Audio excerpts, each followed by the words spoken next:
Good morning from Fort Baird. We're here at the SRAM Tour of the Gila. I'm Dave Toll with Michael Zellman. Michael, the changing of the guard. It's happening right now, isn't it? Absolutely. We saw 3 of the top 5 riders in yesterday's finish under, I think, 23 years old, 24 years old. Alex Howes, Joe Dombrowski. These guys are special athletes, obviously picked out of the massive, youth squad that we have in American racing. And so I think we're going to see special things from these guys throughout this race, throughout this season. Performance yesterday was a bit of a surprise. I knew I was going well, but I've never put it together quite that well on a hill like that. Mugion's, it's a serious hill. I put it lightly, it's a mountain. But yeah, happy with it. And on top of that, we had Lachlan in 8th, and we got some cards to play. Well, I wasn't necessarily expecting to be in the top 3. I kind of surprised myself a little bit.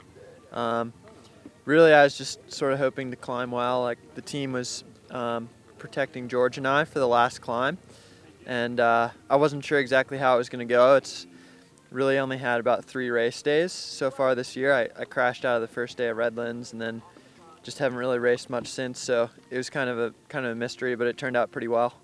This has been, I would have to say, if you're going to break through in the American peloton, you do it here in New Mexico, don't you? Yeah, absolutely. We talked about it yesterday. It's a racer's race. These guys come here, they go hard. This is really kind of the first peak. You head into Amateur Tour California for a lot of these guys, so you're really pitted against a lot of the top-based domestic pros that are really trying to perform here.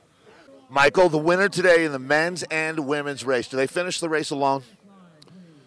Yes. I agree. We're at the start of the SRAM Tour of the Gila, Stage 2 at Fort Baird. We are looking forward to a great day of racing. Stage 2 of the SRAM Tour de Gila saw a break of 5 go, which eventually became 7, in the men's pro race as soon as racing started. The wind wasn't significant, the brake worked well, gaining a maximum lead of 2 minutes and 20 seconds. After the town of San Lorenzo, the field upped the tempo, the brake were less cohesive, and were swept up within 10 miles of the finish.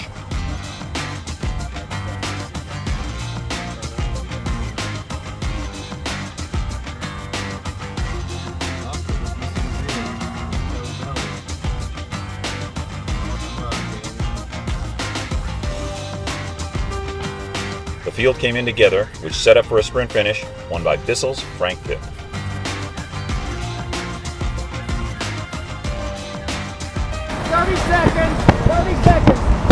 Ben was the last guy left, and he took me as long as he could, and I went from a ways out. They did an awesome job to set me up, and I was just able to hold everybody off, I guess. We are looking at a very good shot to take the red jersey, but definitely winning today. Heather Logan Spencer wins in Fort Baird. Oh, huge. The clock is running. Wow, they closed down quite a bit. This is Taylor Wiles in the water battling for silver. It's going to be Kristen Lasasso. Lasasso for silver. Wiles to the podium with winning a bronze today. That's a solid ride. This is an iconic bike race start and finish line. I'm Dave Toll with Michael Zellman. Mike, the wind's starting to pick up just a little bit here today. Starting to pick up. I don't think it was a huge factor in the race as it was last year. Nonetheless, I'm sure it played a role out on the course and was more difficult for the riders than us sitting here at the finish. I would assume so. Yeah, last year we had riders getting blown off their bikes out there. Certainly nothing like that this year. Nothing that I saw, although, I was surprised. We talked about the finish and how it would end up. It came in with a solo woman, so a solo woman holding off a charging field. The winds couldn't have been too bad out there. We talked about the youth movement earlier, and I want to talk about the women. Taylor Wiles getting 3rd. You talk about a new generation. It really does happen here at the Tour de Gila, and I really agree with that. And is it because we just don't have enough races in America like the SRAM Tour of the Gila? I mean, there are the Cascades out there, the Joe Martins. This race, though, to me is completely unique. And one of the things that makes it unique is 3 really big days of road racing. Criterium coming up on Saturday. The Tyrone Time Trial is tomorrow. But this is a standalone, unique event, isn't it? Absolutely. It's a standalone, unique event. And what it does is it really separates the guys, training 15 hours a week and the guys doing 25 hours a week. Those juniors with real potential shine here, and the younger riders as well. This is a real test.